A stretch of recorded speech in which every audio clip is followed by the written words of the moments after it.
Hi friends, welcome to my channel. ಎಲ್ಲರೂ ಹೇಗಿದ್ದೀರಾ? ಚೆನ್ನಾಗಿದ್ದೀರಾ ಅಂತ ಭಾವಿಸ್ತೀನಿ. ಇದು ಮತ್ತೆ ಕಂಟಿನ್ಯೂವಸ್ ವ್ಲಾಗ್ ಆಗಿರುತ್ತೆ. ಇದು ಇನ್ನು ಬೆಳಗ್ಗೆಯಿಂದ ಒಂದು ವ್ಲಾಗ್ ಮಾಡಿದೆ, ಮತ್ತು ಮಧ್ಯಾಹ್ನದಿಂದ ಮತ್ತೆ ವ್ಲಾಗ್ ಸ್ಟಾರ್ಟ್ ಮಾಡಿದ್ದೀನಿ. ಎಲ್ಲ ಕೂಡ ಬೆಳಗ್ಗೆಯಿಂದ ಸಾಯಂಕಾಲದವರೆಗೂ ಕೂಡ ಒಂದೇ ವ್ಲಾಗಲ್ಲಿ ಶೇರ್ ಮಾಡ್ಕೋಬೋದು. ಫುಲ್ಲು ಲೆಂತ್ ಆಗಿಬಿಡುತ್ತೆ ವಿಡಿಯೋ. ಅದಕ್ಕೋಸ್ಕರ ಸ್ವಲ್ಪ ಡಿವೈಡ್ ಮಾಡಿಕೊಂಡು ನಾನು ಹಾಕ್ತಾ ಇರ್ತೀನಿ. ಇದು ಮಧ್ಯಾಹ್ನದಿಂದ ಮತ್ತೆ ಸ್ಟಾರ್ಟ್ ಆಗುತ್ತೆ. ಇವಾಗಂತೂ ನಮಗೆ ಟೈಮಿಂಗ್ಸೇ ಇಲ್ಲ ನೀರು ಬಿಡೋದು. ಮುಂಚೆ ಅಂತೂ ಕರೆಕ್ಟಾಗಿ 4:15 5 ಗಂಟೆಗೆ ಅಷ್ಟೊತ್ತಿಗೆ ನೀರು ಬಿಡ್ತಿದ್ರು ಬೆಳಗಿನ ಜಾವ. ಇವಾಗಂತೂ ಬೆಳಗ್ಗೆ ಅನ್ನೋದೇ ಬಿಡೋದಿಲ್ಲ, ಮಧ್ಯಾಹ್ನ ಇಲ್ಲ ಸಾಯಂಕಾಲ ಟೈಮಿಂಗ್ಸ್ ಅನ್ನೋದೇ ಫಿಕ್ಸ್ ಮಾಡ್ಕೊಂಡಿಲ್ಲ. ಅವರು ಆ ಥರ ಬಿಡ್ತಾ ಇರ್ತಾರೆ. ಸದ್ಯಕ್ಕೆ ಇವತ್ತು ನಮ್ಮ ಕಡೆ ನೀರು ಬಿಟ್ಟಿರಲಿಲ್ಲ, ಕುಡಿಯೋ ನೀರು ಕೂಡ ಇರಲಿಲ್ಲ. ಅದಕ್ಕೋಸ್ಕರ ಇನ್ನು ನಮ್ಮ ಅತ್ತೆ ಮನೆ ಹತ್ರ ಬಿಟ್ಟಿದ್ರು.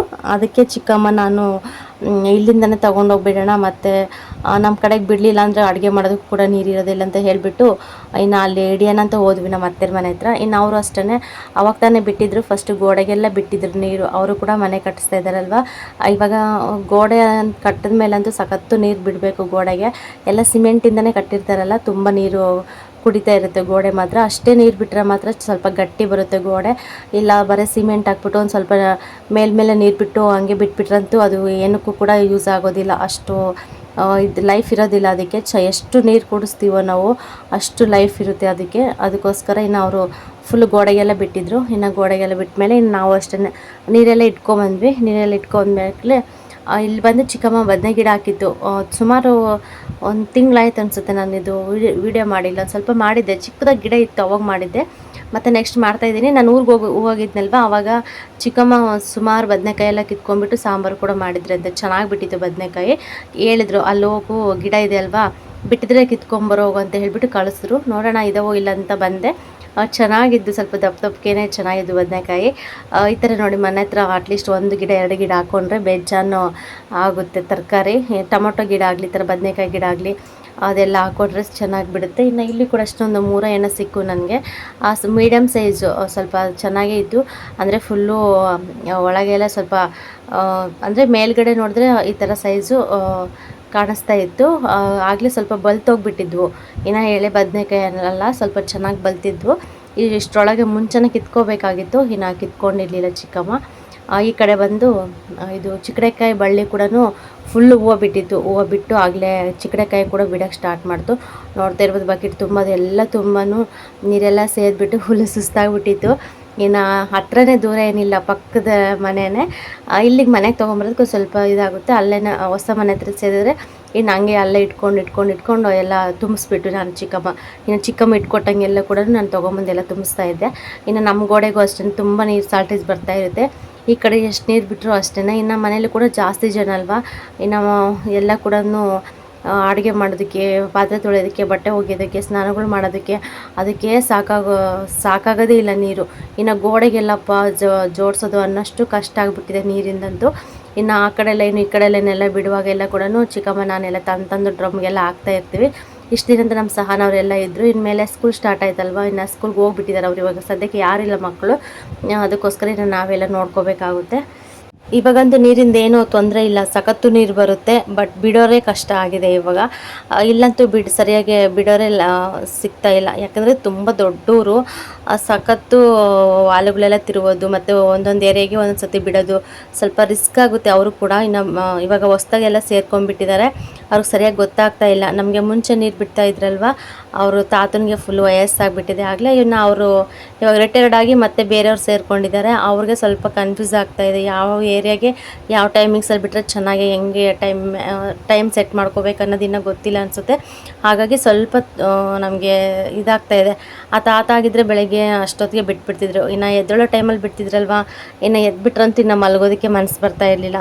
ಬಿಡು ಎದ್ಬಿಟ್ಟಿದ್ದೀವತ್ತ ಇನ್ನೇನು ಅಂತ ಹೇಳ್ಬಿಟ್ಟು ಹಂಗೆ ಕೆಲಸಗಳೆಲ್ಲ ಸ್ಟಾರ್ಟ್ ಮಾಡ್ಕೊಂಡ್ಬಿಡ್ತಿದ್ವಿ. ಇವಾಗಂತೂ ಬೆಳಗ್ಗೆ 5 ಗಂಟೆಗೆ ಎಚ್ಚರಿಕೆ ಆಗ್ತಾ ಇರುತ್ತೆ. ಇವಾಗ ಬಿಡ್ತಾರೇನೋ, ಇನ್ನೊಂದು ಸ್ವಲ್ಪ ಹೊತ್ತು ಬಿಟ್ಟು ಬಿಡ್ತಾರೇನೋ, ಮತ್ತೆ ಮಲ್ಕೊಂಡ್ರೆ ಮತ್ತೆ ಬಿಟ್ಟು ಆಫ್ ಮಾಡಿಬಿಡ್ತಾರೇನೋ ಅನ್ನೋ ಅದೊಂದು ಟೆನ್ಷನ್ ಆಗ್ತಾ ಇರುತ್ತೆ. ಏನೇ ಹೇಳಿ ನಿಜವಾಗ್ಲೂ ನೀರಿನ ವಿಷಯದಲ್ಲಂತೂ ತುಂಬ ಇದು. ಅದಕ್ಕೆ ಹೇಳೋದು, ಅಟ್ಲೀಸ್ಟ್ ಒಂದು 2-3 ಡ್ರಮ್ ಇಟ್ಕೊಂಡ್ರೆ ಅಂತಂದ್ರೆ ತುಂಬಿಸ್ಬಿಟ್ಟು ಕುಡಿಯೋ ನೀರೆಲ್ಲ ಇಟ್ಕೊಂಡ್ಬಿಟ್ರೆ 1-2 ದಿನ ಆ ಟೆನ್ಷನ್ ಇರೋಲ್ಲ. ಅಟ್ಲೀಸ್ಟ್ ಆರಾಮಾಗಿ ಮಲ್ಕೊಂಡು ಸ್ವಲ್ಪ ಹೊತ್ತು 6 ಗಂಟೆ ಇಲ್ಲ 6:30ವರೆಗಾದರೂ ಮಲ್ಕೊಬೋದು. ಆರಾಮಾಗಿ ಲೇಟಾಗಿ ಸ್ವಲ್ಪ ಎದ್ದೊಳ್ಬೋದು, ಆ ಥರ ಅನಿಸುತ್ತೆ. ಈ ಥರ ಎಲ್ಲ ತುಂಬ ರಿಸ್ಕ್ ಇದ್ರಂತೂ ಇನ್ನು ಎದ್ದು ಹಿಡಿಲೇಬೇಕಾಗುತ್ತೆ ನೀರು. ಹಾಗಾಗಿ ಸ್ವಲ್ಪ ಇದಾಗ್ತಾಯಿದೆ. ಅವ್ರಿಗೆ ಕೂಡ ಅಷ್ಟೇ ಗೊತ್ತಾಗುತ್ತೆ ಹೋಗ್ತಾ ಹೋಗ್ತಾ ಅಂತ ಅನಿಸುತ್ತೆ. ಸದ್ಯಕ್ಕಂತೂ ಇವಾಗ ಈ ಥರ ಇದೆ, ನೀರಿಂದೆಲ್ಲ ಫುಲ್ಲು ಚೇಂಜ್ ಆಗಿಬಿಟ್ಟಿದೆ ಟೈಮಿಂಗ್ಸ್ ಎಲ್ಲ. ಇನ್ನು ನಾವು ಅಷ್ಟೇ ಬೆಳಗಿನ ಜಾವ ಎದ್ದೇಳೋರು ಕೂಡ ಇವಾಗ 6 ಗಂಟೆ 6 ಕಾಲು ಆಗುತ್ತಾ ಇದೆ ಎದ್ದೇಳೋದಕ್ಕೆ ಕೂಡ. ಹೆಂಗಿದ್ರು ಕೂಡ ಬಿಡಲ್ಲ ಬಿಡು ಅಂತ ಹೇಳಿಬಿಟ್ಟು ಇನ್ನು ಕನ್ಫರ್ಮಾಗಿ ಗೊತ್ತಾಗ್ಬಿಡುತ್ತೆ ಇವರು ಎಷ್ಟು ಗಂಟೆಗೆ ಬಿಡ್ತಾರೆ ಅಂತ ಹೇಳಿ. ಇವಾಗ ಟೈಮ್ಸ್ ಎಲ್ಲ ಫುಲ್ ಚೇಂಜ್ ಆಗಿದೆ, ಯಾವಾಗ ಬಿಡ್ತಾರೆ ಯಾವಾಗ ನಿಲ್ಲಿಸ್ತಾರೆ ಅದು ಕೂಡ ನಮ್ಗೆ ಸರಿಯಾಗಿ ಗೊತ್ತಾಗೋದಿಲ್ಲ ಒಂದೊಂದು ಸತಿ. ಇನ್ನು ಪಾತ್ರೆ ಕೂಡ ಇದ್ವು. ಇನ್ನು ಶನಿವಾರ ಇದು ಮಧ್ಯಾಹ್ನದ ವ್ಲಾಗ್ ಅಲ್ವಾ, ಮತ್ತು ಶನಿವಾರ ಕೂಡ ಇವತ್ತು ನಾನು ಬೆಳಗ್ಗೆನೇ ಎಲ್ಲ ವಾರ ಮಾಡೋಕ್ಕಾಗಲಿಲ್ಲ ನನಗೆ. ಅದಕ್ಕೆ ಇನ್ನು ಸಾಯಂಕಾಲನೇ ವಾರ ಮಾಡೋಣ ಅಂತ ಹೇಳಿಬಿಟ್ಟು ಇನ್ನು ನಾವು ಶುಕ್ರವಾರ ಕೂಡ ಮಾಡಿದ್ದೆ ಫ್ರೆಂಡ್ಸ್. ಇನ್ನು ಶುಕ್ರವಾರ ಅಂತ ಕಂಪಲ್ಸರಿ, ಗುರುವಾರ ಶುಕ್ರವಾರ ಶನಿವಾರ 3 ದಿನ ಕಂಟಿನ್ಯೂ ಆಗಿ ಮಾಡ್ತಾಯಿರ್ತೀನಿ. ಇನ್ನು ಗುರುವಾರ ಬಂದ್ರಂತ ಇನ್ನು ಸಾಯಿಬಾಬಾ ಮತ್ತು ರಾಘವೇಂದ್ರ ಸ್ವಾಮಿಗಂತೂ ನಾನು ಯಾವಾಗಲೂ ಕೂಡ ಮುಂಚೆಯಿಂದನೂ ಸಾಯಿಬಾಬನೆಲ್ಲ ನಡ್ಕೊತಾ ಇದ್ದೆ ನಾನು. ಅವಾಗ ಅಷ್ಟೇ ತುಂಬ ವರ್ಷದಿಂದನೂ ನಾನು ಗುರುವಾರ ವಾರ ಮಾಡ್ಕೊಂಡು ಬರ್ತಾಯಿದ್ದೀನಿ. ಹಾಗಾಗಿ ಅದನ್ನು ಸ್ಟಾಪ್ ಮಾಡೋ ಹಾಗೆ ಇಲ್ಲ, ಮಾಡಲೇಬೇಕು. ಮತ್ತು ಶುಕ್ರವಾರ ಮಾಮೂಲಿ ಲಕ್ಷ್ಮೀ ಪೂಜೆ ಎಲ್ಲ ಇರುತ್ತಲ್ಲ, ಶುಕ್ರವಾರನೂ ಮಾಡಬೇಕು. ಶನಿವಾರ ಅಂದರೆ ನಮ್ಮ ಮನೆ ದೇವ್ರ ವಾರ ಕಂಪಲ್ಸರಿ. ನಾವು ಅಟ್ಲೀಸ್ಟ್ ಶುಕ್ರವಾರ ಗುರುವಾರ ಒಂದು ದಿನ ಹಂಗೆ ಮಿಸ್ ಮಾಡಿದ್ರು ಕೂಡ ಅಟ್ಲೀಸ್ಟ್ ಶನಿವಾರ ಮಾಡಲೇಬೇಕಾಗುತ್ತೆ. 3 ವಾರನೂ ಕಂಟಿನ್ಯೂ ಆಗಿ ಮಾಡ್ತಾ ಇರ್ತೀನಲ್ವ, ಅಷ್ಟೊಂದೇನು ನನಗೆ ಸ್ವಲ್ಪ ರಿಸ್ಕ್ ಅನಿಸಲ್ಲ. ಇನ್ನು 3 ವಾರನೂ ಚೆನ್ನಾಗಿ 3 ದಿನವೂ ಸ್ವಲ್ಪ ಚೆನ್ನಾಗೆಲ್ಲ ಕ್ಲೀನ್ ಮಾಡ್ಕೊಂಡಿರ್ತೀವಲ್ವ, ಹಂಗೆ ಸುಮ್ಮನೆ ಲೈಟಾಗಿ ಎಲ್ಲ ಸ್ವಲ್ಪ ನೆಲ ಒರೆಸ್ಕೊಂಬರೋದು ಅಷ್ಟೇ ಅನಿಸುತ್ತೆ. ಇನ್ನು ಶುಕ್ರವಾರನೇ ನಾವು ಸ್ನಾನ ಮಾಡ್ಕೊಂಡಿದ್ದೆ, ಇನ್ನು ಶನಿವಾರ ಸ್ನಾನ ಮಾಡೋಕ್ಕೆ ಹೋಗಲಿಲ್ಲ. ಇನ್ನು ಚಿಕನು ಮಟನ್ನು ಮತ್ತು ಮೊಟ್ಟೆ ಗಿಟ್ಟೆ ಏನು ಕೂಡ ಒಟ್ಟು ನಾನ್ ವೆಜ್ ಐಟಮ್ ಏನು ಕೂಡ ತಿಂದಿರಲಿಲ್ಲ. ಹಾಗಾಗಿ ಏನು ಪರವಾಗಿಲ್ಲ ಬಿಡು, ಕೈಕಾಲು ಮುಖ ತೊಳ್ಕೊಂಬಿಟ್ಟು ಇನ್ನು ದೀಪ ಹಚ್ಚೋಣ ಅಂತ ಹೇಳಿ ಇನ್ನು ನಾನು ಸ್ನಾನಗಿನ ಮಾಡೋಕ್ಕೆ ಹೋಗಲಿಲ್ಲ. ಇನ್ನು ಗುಂಡನಿಗೆ ಅಷ್ಟೇ, ಅವನಿಗೂ ಶುಕ್ರವಾರ ನೈಟು ಅಂದರೆ ಒಂದು 6:30 6:30 ಅವನಿಗೆ ಸ್ನಾನ ಮಾಡಿಸಿದ್ದೆ. ಹಾಗಾಗಿ ಸರಿ ಹೋಗುತ್ತೆ ಬಿಡಂತ ಹೇಳಿಬಿಟ್ಟು ಇನ್ನು ಸ್ವಲ್ಪ ಎಲ್ಲ ಕೆಲಸಗಳೆಲ್ಲ ಮುಗಿಸ್ಕೊತಾ ಇದ್ದೀನಿ. ಇನ್ನು ಬೆಳಗ್ಗೆನೇ ಪೂಜೆ ಮಾಡಿದ್ರೆ ಚೆನ್ನಾಗಿರುತ್ತೆ. ಅಷ್ಟೊತ್ತಿಗೆ ಹೇಳಿದ್ನಲ್ವ, ಟೈಮಿಂಗ್ಸ್ ನನಗೂ ಕೂಡ ಸೆಟ್ ಆಗ್ತಾಯಿಲ್ಲ ಅಂತ ಹೇಳಿ ಗುಂಡ ಮಲಗಿರ್ತಾನೆ. ಅವನ್ನ ಮಲಗಿಸ್ಬಿಟ್ಟು ಮತ್ತೆ ನಾನು ಎದ್ದು ಕೆಲಸಗಳಂತೂ ಮಾಡ್ಕೊಳ್ಳೋದಕ್ಕೆ ಆಗೋದಿಲ್ಲ. ಇನ್ನು ಸ್ವಲ್ಪ ಚಿಕ್ಕ ಜಾಗ, ಇನ್ನು ಹೊರಗೆ ಸ್ವಲ್ಪ ಫ್ರೀ ಇದ್ದಿದ್ರೆ ಹೆಂಗೆ ಅವನ್ನ ಸ್ವಲ್ಪ ಹೊರಗಡೆ ಜೋಲಿ ಇದೆ ಒಂದು, ಮತ್ತು ಇಲ್ಲಿಂದ ಅಲ್ಲಿಗೆ ಹೋಗಿ ಎತ್ಕೊಂಡೋಗಿ ಆಕಾಶದ ಅವನು ಎದ್ದೇ ಬಿಡ್ತಾನೆ. ಅದಕ್ಕೆ ತುಂಬ ಡಿಸ್ಟರ್ಬ್ ಆಗುತ್ತೆ ಅಂತ ಹೇಳಿಬಿಟ್ಟು ಮತ್ತೆ ಸಾಯಂಕಾಲನೇ ಕಂಟಿನ್ಯೂ ಮಾಡ್ತಾಯಿದ್ದೀನಿ. ನೋಡೋಣ, ನನಗೆ ಟೈಮು ಆದರೆ ಅಂತೂ ನನಗೂ ಅಷ್ಟೇ ಬೆಳಗಿನ ಜಾವ ಪೂಜೆ ಮಾಡಿದರೆ ತುಂಬ ಒಳ್ಳೆಯದು. ತುಂಬ ಪಾಸಿಟಿವ್ ಎನರ್ಜಿ ಇರುತ್ತೆ, ನಮ್ಮ ಮೈಂಡ್ ಕೂಡ ಫ್ರೆಶ್ ಆಗಿರುತ್ತೆ. ಮನೇಲಿ ಏನೇ ಆಗಲಿ ಒಂದು ಊದಿನ ಕಡ್ಡಿ ಹಚ್ಚಿದ್ರಂತೂ ಎಷ್ಟು ಪ್ರಶಾಂತ ಅನಿಸುತ್ತೆ ಗೊತ್ತಾ ಮನೆ. ಅದಕ್ಕೋಸ್ಕರ ಹಂಗೆ ಅನಿಸುತ್ತೆ, ಬೆಳಗ್ಗೆ ಎಷ್ಟಾದರೂ ಇದಾಗಲಿ ಬೇಗ ಎದ್ಬಿಟ್ಟು ಪೂಜೆ ಮಾಡೋಣ ಅಂತ ಅನಿಸುತ್ತೆ. ಬಟ್ ಇದೆಲ್ಲ ನೋಡಿದ್ರೆ ಸ್ವಲ್ಪ ನನಗೆ ಮಾಡೋದಕ್ಕಾಗೋದಿಲ್ಲ ಅಷ್ಟೇ, ಬೇರೆ ಏನಿಲ್ಲ. ಇನ್ನು ಬೆಳಗ್ಗೆ ಎಲ್ಲ ಕೆಲಸ ಮಾಡ್ಕೊಂಬಿಟ್ಟು ಇನ್ನು ಮಧ್ಯಾಹ್ನ ಅಷ್ಟೇ, ಸಾಯಂಕಾಲ ಟೈಮು ಸಾಯಂಕಾಲನೂ ಅಷ್ಟೇ ಏನು ಪರವಾಗಿಲ್ಲ, ಬೆಳಗ್ಗೆ ಅಂತಲೇ ಎಲ್ಲ ಸಾಯಂಕಾಲ ಕೂಡ ಮನೆಯಲ್ಲಿ ಪೂಜೆ ಮಾಡಿದ್ರೆ ತುಂಬ ಒಳ್ಳೆಯದು. ಅವಾಗೂ ಕೂಡ ಅಷ್ಟೇ ಸ್ವಲ್ಪ ಚೆನ್ನಾಗಿರುತ್ತೆ. ಹಾಗಾಗಿ ಇವಾಗ ಸಾಯಂಕಾಲನೇ ನಾನೆಲ್ಲ ಪೂಜೆ ಮಾಡೋಣ ಅಂತ ಹೇಳಿ ಇನ್ನು ಕೆಲಸ ಎಲ್ಲ ಸ್ಟಾರ್ಟ್ ಮಾಡಿದ್ದೀನಿ. ಇವಾಗ ಇನ್ನು ಪಾತ್ರೆ ಎಲ್ಲ ತೊಳ್ಕೊಂಬಿಟ್ಟು ಎಲ್ಲ ಸ್ವಲ್ಪ ಜೋಡಿಸ್ಕೊಂಬಿಟ್ಟು ಇವಾಗ ಇನ್ನು ಸ್ಟವ್ ಅಂತೂ ಡೈಲಿ ಒರೆಸ್ತಾನೆ ಇರ್ತೀನಿ. ಅದು ಏನು ಅಷ್ಟೊಂದೇನು ಗಲೀಜಾಗಿರಲ್ಲ. ಅದಕ್ಕೆ ಸುಮ್ಮನೆ ಒಂಟೆ ಯಾವ್ದು ಬಟ್ಟೆ ತೊಗೊಂಬಿಟ್ಟು ಸ್ವಲ್ಪ ನೀರು ಹಾಕ್ಕೊಂಡು ಹಾಗೆ ಸ್ವಲ್ಪ ಒರೆಸ್ಕೊಬರ್ತಾಯಿದ್ದೀನಿ. ಇನ್ನು ಜಾಸ್ತಿನೂ ನಾನು ಕೂಡ ಜಾಸ್ತಿ ಮನೇಲಿ ಓಡಾಡೋದಿಲ್ಲ. ಇನ್ನು ಗುಂಡಂತೂ ಹೊರಗಡೆನೇ ಜಾಸ್ತಿ ಇರ್ತಾನೆ, ಚಪ್ಪರದ ಕೆಳಗೆ, ಇಲ್ಲ ನಮ್ಮ ಅಣ್ಣರ ಮನೆಗೆ, ಚಿಕ್ಕಮ್ಮರ ಮನೆ ಹತ್ರ ಹಂಗೆಲ್ಲ ಇರ್ತಾನೆ. ಇಲ್ಲಿ ಅಡುಗೆ ಮಾಡಿದ್ರೆ ಮಾತ್ರ ಸ್ವಲ್ಪ ಜಾಸ್ತಿ ಇಲ್ಲಿ ಓಡಾಡ್ತಾ ಇರ್ತೀನಿ. ಇನ್ನು ಅಡುಗೆ ಕೆಲಸ ಇಲ್ಲಾಂದರೆ ಇನ್ನು ಜಾಸ್ತಿ ಒಳಗಿರೋದಿಲ್ಲ, ಹೊರಗಡೆನೇ ಇರ್ತೀವಿ ನಾವು.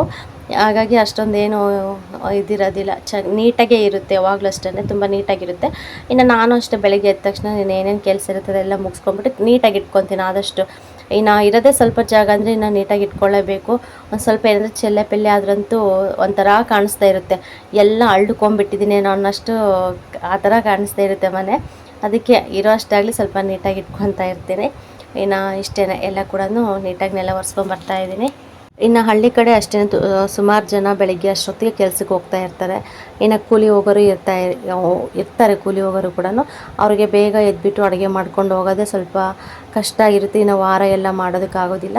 ಇನ್ನು ಸಂಜೆ ಬಂದುಬಿಟ್ಟು ಸ್ವಲ್ಪ ಹೊತ್ತು ಸುಧಾರಿಸ್ಕೊಂಡ್ಬಿಟ್ಟು ಆಮೇಲೆ ಎಲ್ಲ ಕೂಡ ಕ್ಲೀನ್ ಮಾಡಿಬಿಟ್ಟು ವಾರ ಮಾಡಿ ಪೂಜೆ ಮಾಡ್ತಾರೆ. ಸುಮಾರು ಜನ ಹಂಗೆ ಮಾಡ್ತಾ ಇರ್ತಾರೆ. ಅಂದರೆ ಒಂದೊಂದು ಸೈಡ್ ಒಂದೊಂದು ಥರ, ಅವರಿಗೆ ಮನೇಲಿ ಯಾವ ಥರ ಇದಿರುತ್ತೆ ಆ ಥರದ ಮೇಲೆ ಡಿಪೆಂಡ್ ಆಗುತ್ತೆ. ಇನ್ನು ಬೆಳಗ್ಗೆ ಅವ್ರಿಗೆ ಟೈಮ್ ಸಿಕ್ಕಂತೂ ಮಾಡ್ಕೊತಾರೆ, ಇಲ್ಲ ಟೈಮ್ ಇಲ್ಲ ಅಂತಂದರೆ ಇನ್ನು ಸಾಯಂಕಾಲ ಬಂದು ಮಾಡ್ಕೊತಾ ಇರ್ತಾರೆ. ಇಲ್ಲ ಮನೇಲಿ ಯಾರಾದರೂ ಸ್ವಲ್ಪ ಹಿರಿಯರು ಯಾರಾದರೂ ಇದ್ದರೆ ಅವ್ರ ಮನೇಲೆಲ್ಲ ಸ್ವಲ್ಪ ದೊಡ್ಡ ಮಕ್ಕಳೆಲ್ಲ ಇದ್ದರೆ ಅವರೇ ಮಾಡಿಬಿಡ್ತಾರೆ. ಇನ್ನು ಸಾಯಂಕಾಲ ಬಂದುಬಿಟ್ಟು ಇನ್ನು ಸ್ನಾನಗಿನ ಮಾಡ್ಕೊಂಡು ಇನ್ನು ಪೂಜೆ ಮಾಡ್ತಾಯಿರ್ತಾರೆ. ಆ ಥರ ಕೂಡ ಮಾಡೋರು ಇದ್ದಾರೆ, ಸುಮಾರು ಜನ ಇದ್ದಾರೆ. ಇನ್ನು ಹಾಗಾಗಿ ನಾನು ಮುಂಚೆಯಿಂದನೂ ಅಷ್ಟೇ, ನಾನು ಬೆಳಗ್ಗೆ ಅಂದರೆ ಮದುವೆ ಆಗೋದಾಗಿಂದನೂ ಜಾಸ್ತಿ ಬೆಳಗ್ಗೆ ಟೈಮ್ ಪೂಜೆ ಇಲ್ಲ, ನಾನು ಸಾಯಂಕಾಲನೇ ಪೂಜೆ ಮಾಡ್ತಾಯಿರ್ತೀನಿ. ಅಲ್ಲಿ ಅತ್ತೆ ಮನೇಲಿದ್ರಂತೂ ಕಂಪಲ್ಸರಿ ಬೆಳಗ್ಗೆ ಟೈಮೇ ಪೂಜೆ ಆಗಿಬಿಡ್ಬೇಕು. ಒಂದು 4 ವಾರ ನೀವು ವ್ಲಾಗಲ್ಲಿ ನೋಡಿರ್ಬೋದು, ಬೆಳಗಿನ ಜಾವನೇ ಪೂಜೆ ಮಾಡಿಬಿಡ್ತಾರೆ. ಅಲ್ಲಿ ಒಟ್ಟು 9 ಗಂಟೆ ಒಳಗಡೆ ಎಲ್ಲ ಅಡುಗೆ ಕೆಲಸ ಎಲ್ಲ ಮುಗಿಸಿ ಇನ್ನು ವಾರ ಎಲ್ಲ ಮಾಡ್ಕೊಂಬಿಟ್ಟು ಇನ್ನು ಪೂಜೆ ಮಾಡಲೇಬೇಕು ಕಂಪಲ್ಸರಿ.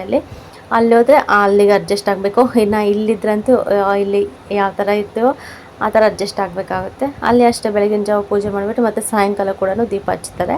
ಇಲ್ಲಿನೇನು ನಾವು ಸಾಯಂಕಾಲ ಎಲ್ಲ ಕ್ಲೀನ್ ಮಾಡ್ಕೊಂಬಿಟ್ಟು ಇನ್ನು ಸಾಯಂಕಾಲನೇ ದೀಪ ಹಚ್ತೀವಿ, ಆ ಥರ ಇರುತ್ತೆ. ಇನ್ನು ಬೆಳಗ್ಗೆನೇ ಎದ್ಬಿಟ್ಟು ಇನ್ನು ಬಾಗಿಲು ಕೂಡ ತೊಳೆದಿದ್ದೆ ನಾನು. ತೊಳೆದಿದ್ರು ಕೂಡ ನಾನು ನೆಲ ಒರೆಸ್ಬೇಕಾದ್ರೆ ನಾವು ಮತ್ತೆ ಅದು ಬಾಗಿಲು ತೊಳಿಲೇಬೇಕಾಗುತ್ತೆ. ಇಲ್ಲಾಂದರೆ ನೆಲ ಎಲ್ಲ ಒರೆಸ್ಕೊಬಂದು ಬಾಗಿಲು ಹಂಗೆ ಬಿಟ್ಟರೆ ಅದೊಂಥರ ಅನ್ನಿಸ್ತಾ ಇರುತ್ತೆ, ಚೆನ್ನಾಗಿ ಕಾಣೋದಿಲ್ಲ. ಹಾಗಾಗಿ ಇನ್ನು ಆವಾಗ ತಾನೇ ನೆಲ ಒರೆಸಿರ್ತೀವಲ್ವ, ಇನ್ನೊಂದು ಸತಿ ಸಂಜೆ ಟೈಮು ಬಾಗಿಲೆಲ್ಲ ತೊಳೆದ್ಬಿಟ್ಟು ಅರಿಶಿನ ಕುಂಕುಮ ಇಟ್ಟರೆ ಏನೂ ತೊಂದರೆ ಇಲ್ಲ, ಆರಾಮ್ಸೆ ಮಾಡ್ಬೋದು ಅನಿಸುತ್ತೆ. ಅದಕ್ಕೋಸ್ಕರ ನಾನು ಸುಮಾರು ದಿನ ಅಷ್ಟೇ ಸಾಯಂಕಾಲ ಟೈಮು ಒಂದೊಂದು ಸತಿ ಬಾಗಿಲೆಲ್ಲ ತೊಳೆದ್ಬಿಟ್ಟು ಬಟ್ಟೆಲ್ಲ ಇಟ್ಬಿಡ್ತೀನಿ ನೆಲ ತೊಳಿಬೇಕಾದ್ರೆ. ಇವಾಗಲೂ ಅಷ್ಟೇ. ಬಟ್ ಏನೇ ಕೆಲಸ ಮಾಡಿದ್ರೂ ಕೂಡ ನಾನು 6 ಗಂಟೆ ಒಳಗಡೆ ಎಲ್ಲ ಕ್ಲೀನ್ ಮಾಡ್ಕೊಬಿಡ್ಬೇಕು. ಸುಮಾರು ಸತಿ ಹೇಳ್ತಾ ಇರ್ತಾರೆ ದೊಡ್ಡವರೆಲ್ಲನೂ, ಇನ್ನು 6 ಗಂಟೆ ಒಳಗಡೆ ಮಾಡ್ಕೊಂಡು ಚೆನ್ನಾಗಿ 6 ಗಂಟೆ ಮೇಲ್ಪಟ್ಟು ಕಸ ಗುಡಿಸೋದು, ಈ ಥರ ಸ್ವಲ್ಪ ಬೇರೆ ಬೇರೆ ಕೆಲಸಗಳು ಇರ್ತಾವೆಲ್ಲ ಮಾಡಬಾರ್ದು ಅಂತ ಹೇಳ್ತಾ ಇರ್ತಾರೆ. ಅದನ್ನು ಹಂಗೆ ಪಾಲಿಸ್ಕೊಂಡೋದ್ರೆ ನಮಗೂ ಕೂಡ ಒಳ್ಳೇದಲ್ವ. ಅದಕ್ಕೋಸ್ಕರ ನಾನು ಏನೇ ಕೆಲಸ ಇದ್ದರೂ ಕೂಡ 6 ಗಂಟೆ ಒಳಗೆ ಮುಗಿಸ್ಬಿಡ್ತೀನಿ. 6 ಗಂಟೆ ಅಂದರೆ 6 ಗಂಟೆ ಅಲ್ಲ, ಒಂದು 5 ಗಂಟೆ ಒಳಗೆ 5:15 ಒಳಗೇ ಮುಗಿಸ್ಬಿಡ್ತೀನಿ ಎಲ್ಲ ಕೆಲಸನೂ. ಆಮೇಲೆ ಸಾಯಂಕಾಲ ಇನ್ನು 6 ಗಂಟೆ ಕರೆಕ್ಟಾಗಿ ದೀಪ ಹಚ್ತಿರ್ತೀನಿ. ಒಂದೊಂದು ಸತಿ ಇವಾಗ ಬೇಗನೆ ಹೊತ್ತು ಮುಳುಗುತ್ತೆ, ಅಂದರೆ ಸ್ವಲ್ಪ ಕತ್ಲು ಬೇಗ ಆಗುತ್ತೆ. 6:15 ಅಷ್ಟೊತ್ತಿಗೆ ಸ್ವಲ್ಪ ತುಂಬ ಕತ್ಲು ಥರ ಕಾಣಿಸ್ತಾ ಇರುತ್ತೆ. ಮುಂಚೆ ಅಂತೂ ಒಂದು 7 ಗಂಟೆ ಆದರೂ ಕೂಡ ತುಂಬ ಬೆಳಕು ಕಾಣಿಸ್ತಾ ಇತ್ತು. ಇವಾಗ ಆ ಥರ ಅಲ್ಲ. ಇನ್ನು ಸಂಜೆ 6 ಗಂಟೆ ಆದರೆ ಸಾಕು, ಫುಲ್ಲು ಕತ್ಲು ಥರನೇ ಕಾಣಿಸ್ತಾ ಇರುತ್ತೆ. ಇನ್ನು ಆವಾಗ ಸ್ವಲ್ಪ ದೀಪ ಹಚ್ಚಿದ್ರೆ ಚೆನ್ನಾಗಿರುತ್ತಲ್ಲ ಮನೆಗೆ. 6 ಗಂಟೆ ಟೈಮಲ್ಲಿ ಕರೆಕ್ಟಾಗಿ 6 ಗಂಟೆಗೆ ದೀಪ ಹಚ್ಬಿಡ್ತೀನಿ ನಾನು. ಇನ್ನು ಹಳೆ ವಿಡಿಯೋದಲ್ಲಿ ಒಂದು ಕಮೆಂಟ್ಸ್ ಬಂದಿತ್ತು, ಅದು ನಾನು ನೋಡ್ಕೊಂಡಿಲ್ಲ. ಮೊನ್ನೆ ತಾನೇ ರೀಸೆಂಟಾಗಿ ನೋಡಿಕೊಂಡೆ ನಾನು, ಅದಕ್ಕೆ ಕಮೆಂಟ್ಗೆ ರಿಪ್ಲೈ ಮಾಡಿಲ್ಲ ನಾನು. ಅದನ್ನು ಸ್ವಲ್ಪ ಕ್ಲಿಯರ್ ಮಾಡಬೇಕು ಡೌಟು. ಹೌದು, ಈ ಕಡೆ ನಾನು ಹೊರಗಡೆ ಇರ್ತೀವಲ್ವ, ಆ ಕಡೆ ನಮ್ಮ ಅಣ್ಣ ಅತ್ತಿಗೆ ಕಾಣಿಸ್ತಾ ಇರ್ತಾರೆ ನೋಡಿ ವ್ಲಾಗಲ್ಲೆಲ್ಲ, ಅದು ನಮ್ಮ ಅಣ್ಣರ ಮನೆ. ಇದು ಫುಲ್ಲು ಒಂದೇ ಮನೆಯೇ ಇದೆ, ಇದೆ. ಇದರಲ್ಲಿ ರೂಮುಗಳಿದೆ, ಅದಕ್ಕೆ ರೂಮುಗಳಿದ್ದಾವೆ, 2 ರೂಮ್ ಇದೆ. ನಾವಿರೋದು ಫಸ್ಟ್ಗೆ ಅಂಗಡಿ ಇತ್ತಿಲ್ಲಿ, ಇನ್ನು ಚಿಕ್ಕಮ್ಮರು ಇರೋದು ಅದು ಅಡುಗೆ ಮನೆ. ಫಸ್ಟ್ಗೆ ಚಿಕ್ಕಮ್ಮರು ಇದ್ರಲ್ವ, ಅದರಲ್ಲಿ ನಾನಿದ್ದೆ, ಇಲ್ಲಿ ಅಂಗಡಿ ಹಾಕ್ಕೊಂಡಿದ್ವಿ ಇವಾಗ ನಾನಿರೋ ರೂಮಲ್ಲಿ. ಇನ್ನು ದೊಡ್ಡ ಮನೇಲಿ ಅಣ್ಣ ಅತ್ತಿಗೆ ಇದ್ದರು. ಈ ಥರ ಇತ್ತು ಅವಾಗ. ಇವಾಗ ಚಿಕ್ಕಮ್ಮರು ಬಂದು ಇಲ್ಲಿ ಶಿಫ್ಟ್ ಆಗಿದ್ದಾರಲ್ವ, ನಾನು ಮತ್ತೆ ಈ ಅಡುಗೆ ಮನೆಗೆ ಶಿಫ್ಟ್ ಮಾಡ್ಕೊಂಡಿದ್ದೀನಿ. ಆ ಥರ ಆಗಿ ಸ್ವಲ್ಪ ಕನ್ಫ್ಯೂಸ್ ಆಗ್ತಾಯಿದೆ, ಈ ಮನೆ ಯಾವ ಥರ ಇದೆ ಅಂತ ನಿಮಗೂ ಕೂಡ ಕನ್ಫ್ಯೂಸು. ಇನ್ನು ಚಪ್ರ ಬಂದುಬಿಟ್ಟು ಇದೆ. ಅದನ್ನೊಂದು ಸತಿ ನಾನು ಹೋಮ್ ಟೂರ್ ಮಾಡಬೇಕು ಅಂತ ಅನಿಸುತ್ತೆ. ಇಷ್ಟರಲ್ಲೇ ಆದಷ್ಟು ಬೇಗ ಇದು ಕೂಡ ಒಂದು ಹೋಮ್ ಟೂರ್ ಮಾಡ್ತೀನಿ, ಇರಲಿ ನೆನಪು ಅಂತ ಹೇಳಿ. ಯಾಕೆಂದರೆ ಡೀಟೇಲ್ಸಾಗಿ ತೋರಿಸಿದ್ರೆ ಅರ್ಥ ಆಗುತ್ತೆ. ಮುಂಚೆ ಹಳೆ ವೀಡಿಯೋಸ್ಗಳಲ್ಲೆಲ್ಲ ನೋಡಿದ್ದೀರಲ್ವ, ಕೆಲವ್ರಿಗೆ ಗೊತ್ತಿರುತ್ತೆ. ಇವಾಗ ಇತ್ತೀಚೆಗೆ ಹೊಸ ಸಬ್ಸ್ಕ್ರೈಬರೆಲ್ಲ ಮಾಡ್ಕೊಂಡು ವೀಡಿಯೋ ನೋಡ್ತಾ ಇದ್ದೀರಲ್ವ, ನನ್ನ ವೀಡಿಯೋಸ್ ಎಲ್ಲ, ಅವ್ರಿಗೆ ಸ್ವಲ್ಪ ಕನ್ಫ್ಯೂಸ್ ಆಗ್ತಾ ಇರುತ್ತೆ. ಇದು ಕೂಡ ಅಷ್ಟೇ, ನಾನು ಫುಲ್ಲು ಹೋಮ್ ಟೂರ್ ನಾನು ಮಾಡಿಲ್ಲ. ಅಂದರೆ ಫಸ್ಟ್ ಸ್ಟಾರ್ಟಿಂಗು ನಾನು ಯೂಟ್ಯೂಬ್ ಸ್ಟಾರ್ಟ್ ಮಾಡಬೇಕಾದ್ರೆ ಮಾತ್ರ ಒಂದು ಸತಿ ಮಾಡಿದ್ದೆ. ಅವಾಗ ಮಾಡಿದ್ದೆ ಅಷ್ಟೇ, 1 ವರ್ಷ 1.5 ವರ್ಷ ಆಯ್ತು ಅನಿಸುತ್ತೆ, ಮೇಲೇನೇ ಆಯಿತು ಆ ವಿಡಿಯೋ ಮಾಡಿ. ಇವಾಗ ರೀಸೆಂಟಾಗಿ ಮತ್ತೆ ಇನ್ನೊಂದು ಸತಿ ಮಾಡಬೇಕಂತ ಅಂದ್ಕೊಂಡಿದ್ದೀನಿ. ಸ್ವಲ್ಪ ಎಲ್ಲ ಕೂಡ ನೀಟಾಗಿ ಇದು ಮಾಡ್ಕೊಂಬಿಟ್ಟು ಒಂದು ಸತಿ ಮಾಡ್ತೀನಿ, ಅವಾಗ ನಿಮ್ಗೆ ಗೊತ್ತಾಗುತ್ತೆ ಯಾವ ಥರ ಇದೆ ಅಂತ ಹೇಳಿ. ಇನ್ನು ಮಳೆ ಅಂದರೆ ಯಾವಾಗ ಬರುತ್ತೋ ಯಾವಾಗ ಬಿಡುತ್ತೋ ಗೊತ್ತಿಲ್ಲ, ಬರ್ತಾ ಇರುತ್ತೆ. ಸದ್ಯಕ್ಕೆ ಇನ್ನೂ ಈ ತಿಂಗಳು ಮುಗಿಯೋವರೆಗೂ ಮಳೆ ಇದೆ ಅಂತ ಹೇಳ್ತಾ ಇದ್ರು. ಬರ್ತಾ ಇರುತ್ತೆ, ಒಂದೊಂದು ಸತಿ ಜೋರಾಗಿ ಬಂದುಬಿಡುತ್ತೆ, ಒಂದು ಸತಿ ಬಿಸಿಲು ಬರ್ತಾ ಇರುತ್ತೆ. ಇಲ್ಲಿ ನೋಡ್ತಾ ಇರ್ಬೋದು, ಇವತ್ತು ಕಾಮನಬಿಲ್ಲು ಬಂದಿತ್ತು. ತುಂಬ ವರ್ಷ ಆಯಿತು ಕಾಮನಬಿಲ್ಲು ನೋಡಿ. ಇವಾಗ ನೋಡ್ತಾ ಇದ್ದೀನಿ, ಒಂದು ಸ್ವಲ್ಪ ಕಾಣಿಸ್ತಾ ಇದೆ ಒಂದು ಸೈಡು. ಅದು ಈ ಕಡೆ ನೋಡಿದ್ರೆ ಈ ಕಡೆ ಸ್ವಲ್ಪ ಮೋಡ ಇತ್ತು, ಕರೆಕ್ಟಾಗಿ ಮೋಡ ಅಡ್ಡ ಇತ್ತು, ಅದು ಕಾಣಿಸ್ತಾ ಇರಲಿಲ್ಲ. ಎಷ್ಟೊತ್ತು ವೇಟ್ ಮಾಡಿದೆ ಕಾಣಿಸುತ್ತೆ ಏನಂತ ಹೇಳ್ಬಿಟ್ಟು, ಬಟ್ ಕಾಣಿಸ್ಲೇ ಇಲ್ಲ. ಇನ್ನು ಶನಿವಾರ ಅಂದರೆ ಗಿಡದಲ್ಲಿ ಒಂದು ಹೂವು ಕೂಡ ಇರೋಲ್ಲ ಫ್ರೆಂಡ್ಸ್. ಮಿಕ್ಕಿದ ದಿನಗಳಲ್ಲಂತೂ ಎಷ್ಟು ಹೂವು ಇರುತ್ತೆ ಗಿಡದಲ್ಲಿ. ಇನ್ನು ಇಂಥ ವಾರ ಟೈಮಲ್ಲಂತೂ ಹೂವನೇ ಇರೋದಿಲ್ಲ, ಎಲ್ಲ ಕಿತ್ಕೊಂಡು ಹೋಗ್ಬಿಡ್ತಾರೆ. ಇನ್ನು ನಾವು ಬೆಳಗ್ಗೆ ಎದ್ಬಿಟ್ಟು ಸ್ವಲ್ಪ ಬೇಗ ಕಿತ್ತಿಡೋಣ ಅಂತಂದರೂ ಕಿತ್ತಿಡೋದಕ್ಕಾಗೋದಿಲ್ಲ. ಇನ್ನು ಪೂಜೆ ಟೈಮಲ್ಲಿ ಹೋಗ್ಬಿಟ್ಟು ಗಿಡ ನೋಡಿದ್ರೆ ಒಂದು ಹೂವನೂ ಇರೋದಿಲ್ಲ. ಸದ್ಯಕ್ಕೆ ನನ್ನ ಅದೃಷ್ಟಕ್ಕೆ ಒಂದು 4-5 ಹೂವು ಇದ್ದು 2 ಬಾಗಿಲಿಗೆ ಇಟ್ಟಿದ್ದೆ. ಇನ್ನು ಮಿಕ್ಕಿರೋ ಗಣೇಶನಿಗೆ ಮತ್ತು ನರಸಿಂಹ ಸ್ವಾಮಿಗೆ ಮತ್ತು 2 ಸ್ಟ್ಯಾಂಡಿಗೆ ಮಾತ್ರ ಇಟ್ಟಿದ್ದೆ ಅಷ್ಟೇ. ಇಟ್ಬಿಟ್ಟು ಇನ್ನು ಪೂಜೆ ಮುಗಿಸ್ದೆ. ಇದು ನೆಕ್ಸ್ಟ್ ಅಂದರೆ ಭಾನುವಾರ. ಇದು ವಿಡಿಯೋ ಕಡಿಮೆ ಆಗುತ್ತೆ ಅಂತ ಹೇಳ್ಬಿಟ್ಟು ಇದು ನನಗೆ ಸ್ವಲ್ಪ ಕ್ಲಿಪ್ಪಿಂಗ್ ತೊಗೊಂಡ್ಬಿಟ್ಟು ಇದಕ್ಕೆ ಆ್ಯಡ್ ಮಾಡಿದ್ದೀನಿ. ಇನ್ನು ಬೆಳಗ್ಗೆ ಬಂದುಬಿಟ್ಟು ಸೊಪ್ಪು ಬಂದಿತ್ತು, ಪಾಲಕ್ ಸೊಪ್ಪು, ಸಬ್ಬಕ್ಕಿ ಸೊಪ್ಪು, ಕೊತ್ತಂಬರಿ ಸೊಪ್ಪು, ಮತ್ತು ಒಂದು ಸ್ವಲ್ಪ ಇದು ಜೋಳಕಾಯಿ ಇತ್ತು. ಜೋಳಕಾಯಿ ತೊಗೊಂಡು ತುಂಬ ದಿನ ಆಯಿತು, ಪಲ್ಯ ಮಾಡೋಣ ಅಂತ ಹೇಳಿಬಿಟ್ಟು ಇನ್ನು ಜೋಳಕಾಯಿ ಕೂಡ ತೊಗೊಂಡಿದ್ದೆ. ಪಾಲಕ್ ಸೊಪ್ಪು ಸ್ವಲ್ಪ ಅಷ್ಟೊಂದು ಚೆನ್ನಾಗಿರಲಿಲ್ಲ ಯಾಕೋ, ಅದು ಲಾಸ್ಟ್ ಕಟ್ಟು ನಾನು ನೋಡಲಿಲ್ಲ ನೀಟಾಗಿ ತೊಗೊಂಡ್ಬಿಟ್ಟೆ. ಆಮೇಲೆ ಎಲ್ಲ ತಿರುಗಿಸಿ ನೋಡಿದ್ರೆ ಒಂದು ಸ್ವಲ್ಪ ಅಲ್ಲಲ್ಲಿ ಚುಕ್ಕೆ ಚುಕ್ಕೆ ಥರ ಅದೆಲ್ಲ ಸ್ವಲ್ಪ ಇತ್ತು, ಅದೆಲ್ಲ ನೀಟಾಗಿ ಬಿಡಿಸ್ಬಿಟ್ಟು ಸೋಸಿ ಸೋಮವಾರ ಬೆಳಗ್ಗೆ ಮಸ್ಸೊಪ್ಪು ಮಾಡೋಣ ಅಂತ ಹೇಳ್ಬಿಟ್ಟು ಇನ್ನು ಎತ್ತಿಟ್ಟೆ. ಇನ್ನು ಅಷ್ಟರಲ್ಲಿ ಮಧ್ಯಾಹ್ನ ಕೂಡ ಆಯಿತು. ಇವತ್ತು ನೋಡಿ ಟೈಮ್ ಬಂದು ಒಂದು 2 ಗಂಟೆ ಏನಾಗಿತ್ತು ಅನಿಸುತ್ತೆ, 2 ಗಂಟೆ 2 ಕಾಲಾಗಿತ್ತು. ಆವಾಗ ನೀರು ಬಿಟ್ಟಿದ್ರು ನಮಗೆ. ಈ ಥರ ಇರುತ್ತೆ ಟೈಮಿಂಗ್ಸು, ಕರೆಕ್ಟಾಗಿ ಟೈಮಿಂಗ್ಸ್ ಇಲ್ಲ. ಇವತ್ತು ಪುಣ್ಯಕ್ಕೆ ನಮ್ಮ ಕಡೆ ನೀರು ಬಿಟ್ಟರು ಕೂಡ ಎಲ್ಲರೂ ಕೂಡ ಮೋಟ್ರ್ ಹಾಕ್ತಾಯಿದ್ದಾರೆ ನಮ್ಮ ಏರಿಯಾದಲ್ಲಿ. ನೀರೇ ಬರೋದಿಲ್ಲ ಫಾಸ್ಟಾಗಿ, ಇನ್ನು ಬರೋ ನೀರೇ ಇಟ್ಕೋಬೇಕಾಗುತ್ತೆ. ಈ ನೀರೆಲ್ಲ ಕೂಡ ಚಿಕ್ಕಮ್ಮರ ಗೋಡೆಗೆ ಆಗುತ್ತೆ. ಇದು ಒಂದಿನ ಬಿಟ್ಟು ಒಂದಿನ ಬಿಡ್ತಾಯಿದ್ದಾರೆ ನೀರು. ಇಲ್ಲಿ ನೋಡಿ ನಾವು ನೀರಿಲ್ಲ ಅಂತ ಸುಮ್ಮನೆ ಇದು ಮಾಡಿಕೊಂಡ್ರೆ ನಮ್ಮ ಕಲ್ಯಾಣ ಹೋಗ್ಬಿಟ್ಟು ಪಾತ್ರೆಯಲ್ಲಿ ನೀರಿದ್ದರೆ ಅದರೊಳಗೆ ಕುತ್ಕೊಂಡು ಆಟ ಆಡ್ತಾ ಮತ್ತು ಸ್ನಾನ ಕೂಡ ಮಾಡ್ಕೊಂಡು ಆರಾಮಾಗಿ ಎಂಜಾಯ್ ಮಾಡ್ತಾಯಿದ್ದ. ಇನ್ನು ಚಿಕ್ಕಮ್ಮ ಅಣ್ಣ ಅತ್ತಿಗೆ ಎಲ್ಲರೂ ಅಲ್ಲೇ ಇದ್ರಲ್ವ, ಏನು ತೊಂದರೆ ಇಲ್ಲ, ಎಲ್ಲರೂ ಕೂಡ ನೋಡ್ಕೊಂಡು ಅಲ್ಲೇ ಇದ್ವಿ. ಆಟ ಆಡ್ತಾಯಿದ್ದ. ಸ್ವಲ್ಪ ಅಗಲವಾಗಿತ್ತು ಪಾತ್ರೆ, ಕುತ್ಕೊಂಡಿದ್ದೆ ಆರಾಮ್ಸೆ, ಏನು ಮುಳುಗೋದು ಆ ಥರ ಎಲ್ಲ ಏನಿಲ್ಲ. ಸುಮ್ಮನೆ ಕುತ್ಕೊಂಡು ನೀರಲ್ಲಿ ಆಟ ಆಡ್ತಾಯಿದ್ದೆ. ಇನ್ನು ಸಂಜೆಗೆ ಬಂದುಬಿಟ್ಟು ಚಿಕ್ಕಮ್ಮ ಚಪಾತಿ ಮಾಡ್ತಾಯಿದ್ರು. ನಾನು ಚಟ್ನಿಗೆಲ್ಲ ರೆಡಿ ಮಾಡ್ಕೊತಾ ಇದ್ದೀನಿ. ಶೇಂಗಾ ಬೀಜ, ಹಸಿರು ಮೆಣಸಿನ್ಕಾಯಿ ಅವೆಲ್ಲ ಹುರ್ಕೊಂಡೆ. ಈ ಕಡೆ ಬಂದುಬಿಟ್ಟು ಸ್ವಲ್ಪ ಕಾಯಿ ಇತ್ತು, ಕಾಯಿ ಬಂದು ಸ್ವಲ್ಪ ಎಳೆಕಾಯಿ, ಅದಕ್ಕೆ ಹಂಗೆ ಹಾಕಿದ್ರೆ ಟೇಸ್ಟು ಚೆನ್ನಾಗಿರಲ್ಲ ಅಂತ ಹೇಳಿಬಿಟ್ಟು ಸ್ವಲ್ಪ ಚಿಕ್ಕ ಚಿಕ್ಕ ಪೀಸ್ ಕಟ್ ಮಾಡ್ಕೊಂಬಿಟ್ಟು ಸ್ವಲ್ಪ ಲೈಟಾಗಿ ಹುರಿತಾ ಇದ್ದೀನಿ. ಯಾವುದೇ ಕಾಯಿ ಹಾಕಲಿ ನಾವು ಸ್ವಲ್ಪ ಲೈಟಾಗಿ ಚಟ್ನಿಗೆ ಹುರಿದು ಹಾಕಿದ್ರೆ ಚೆನ್ನಾಗಿರುತ್ತೆ. ಕೊಬ್ಬರಿ ಆದರೆ ಡೈರೆಕ್ಟಾಗಿ ಹಾಕಿದ್ರೆ ಚೆನ್ನಾಗಿರುತ್ತೆ. ಕಾಯಿ ಅಲ್ವಾ, ಸ್ವಲ್ಪ ಬಿಸಿ ಮಾಡ್ಕೊಂಡು ಹಾಕಿದ್ರೆ ಅದು ಟೇಸ್ಟು ಸ್ವಲ್ಪ ಚೆನ್ನಾಗಿ ಬರುತ್ತೆ. ಓಕೆ ಫ್ರೆಂಡ್ಸ್, ಈ ಚಿಕ್ಕ ವಿಡಿಯೋ ಇಷ್ಟ ಆದರೆ ಲೈಕ್ ಮಾಡಿ, ಕಮೆಂಟ್ ಮಾಡಿ, ಶೇರ್ ಮಾಡಿ. ಸಿಗೋಣ ಫ್ರೆಂಡ್ಸ್ ನೆಕ್ಸ್ಟ್ ವಿಡಿಯೋದಲ್ಲಿ.